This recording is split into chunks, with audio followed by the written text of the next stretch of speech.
गिरिडीह सदर अस्पताल परिसर में धरने पर बैठे स्वास्थ्य आउटसोर्सिंग कर्मचारियों के आंदोलन को सोमवार को एक नई मजबूती मिली। धरना स्थल पर जेएलकेएम सुप्रीमो सर डुमरी विधायक जयराम महतो के पहुंचते ही कर्मचारियों में उत्साह देखा गया और आंदोलन को राजनीतिक समर्थन मिलने से हलचल तेज हो गई। जयराम महतो ने धरने पर बैठे कर्मचारियों से मुलाकात कर उनकी समस्याएं विस्तार से सुनी। कर्मचारियों के सामने ही उन्होंने राज्य के स्वास्थ्य मंत्री इरफान अंसारी से फोन पर बातचीत कर आउटसोर्सिंग कर्मियों की 8 सूत्री मांगों को गंभीरता से रखने का आग्रह किया। धरना स्थल पर कर्मचारियों को संबोधित करते हुए जयराम महतो ने कहा कि स्वास्थ्य विभाग की रीढ़ माने जाने वाले आउटसोर्सिंग कर्मचारी वर्षों से पूरी व्यवस्था संभाल रहे हैं। इसके बावजूद आज वही कर्मचारी अपने हक, मानदेय और सेवा सुरक्षा के लिए सड़क पर बैठने को मजबूर हैं। जयराम महतो ने स्पष्ट शब्दों में कहा कि मानदेय भुगतान, ईएसआईपीएफ, बकाया राशि, सेवा सुरक्षा और कार्य दबाव से जुड़ी सभी मांगे पूरी तरह जायज है। उन्होंने स्वास्थ्य मंत्री को चेतावनी भरे लहजे में कहा कि यदि शीघ्र समाधान नहीं निकला तो यह आंदोलन और व्यापक रूप ले सकता है। फोन पर हुई बातचीत के बाद जयराम महतो ने कर्मचारियों को भरोसा दिलाया है कि उनकी लड़ाई को वे मजबूती से आगे ले जाएंगे और सरकार पर दबाव बनाए रखेंगे। धरने पर बैठे कर्मचारियों ने बताया कि समय पर वेतन नहीं मिलना, अत्यधिक कार्यभार, सुरक्षा की कमी और भविष्य को लेकर अनिश्चितता उनकी सबसे बड़ी समस्या है। कर्मचारियों का कहना है कि कई बार विभाग के अधिकारियों को लिखित और मौखिक रूप से अवगत कराने के बावजूद कोई ठोस पहल नहीं हुई है। इसी कारण उन्हें हड़ताल और धरने का रास्ता अपनाना पड़ा। गौरतलब है कि आउटसोर्सिंग कर्मचारियों की हड़ताल के चलते गिरिडीह सदर अस्पताल की स्वास्थ्य सेवाएं आंशिक रूप से प्रभावित हो रही हैं। इसका सीधा असर मरीजों पर देखने को मिल रहा है, जिन्हें इलाज के दौरान परेशानियों का सामना करना पड़ रहा है।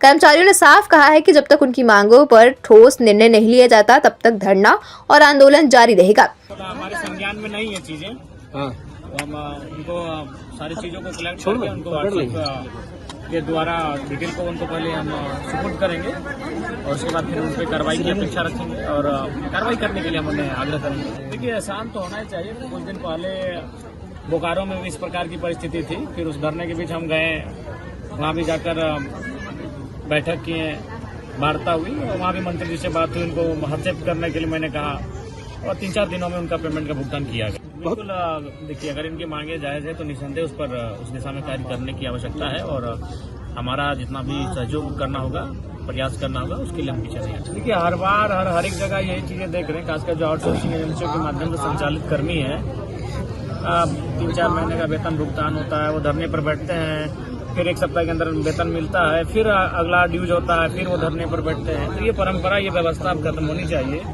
या तो आउटसोर्सिंग एजेंसी को काम करना है जो वो ठीक से काम करे है, नहीं तो सरकार को इस पर पुनर्विचार करे। हमने नहीं देखा है, वो तो आप जानते हैं, उस पर हम क्या कर सकते हैं। देखिए, सिंपल सा बात है, जब भी कोई वर्कर कार्य करते हैं, अपनी सेवाएं देते हैं और उन सेवाओं के क्रम में चाहे ये आपकी जो भी सुविधाएं होती हैं वो सुविधाएं उनको मिलनी चाहिए, वो उनका जेन्युइन हक बनता है। इस पर किसी प्रकार की कटौती नहीं होनी चाहिए, ना ही कोई कोताही बरतनी चाहिए। देखिए, ये केवल जेलकेम का विषय नहीं है, तो सभी का विषय। स्वास्थ्य कोई किसी राजनीतिक दल का विषय नहीं है, ये तो हम लोगों ने इनको समर्थन किया है। ये एक ऐसा विषय है जिससे हर एक व्यक्ति प्रभावित होता है, तो इस विषय पर सभी को सोचना चाहिए और इनका सपोर्ट करना चाहिए। Bureau report, India news viral, Bihar Jharkhand. Bihar Jharkhand की हर बड़ी खबर अब आपकी जेब में।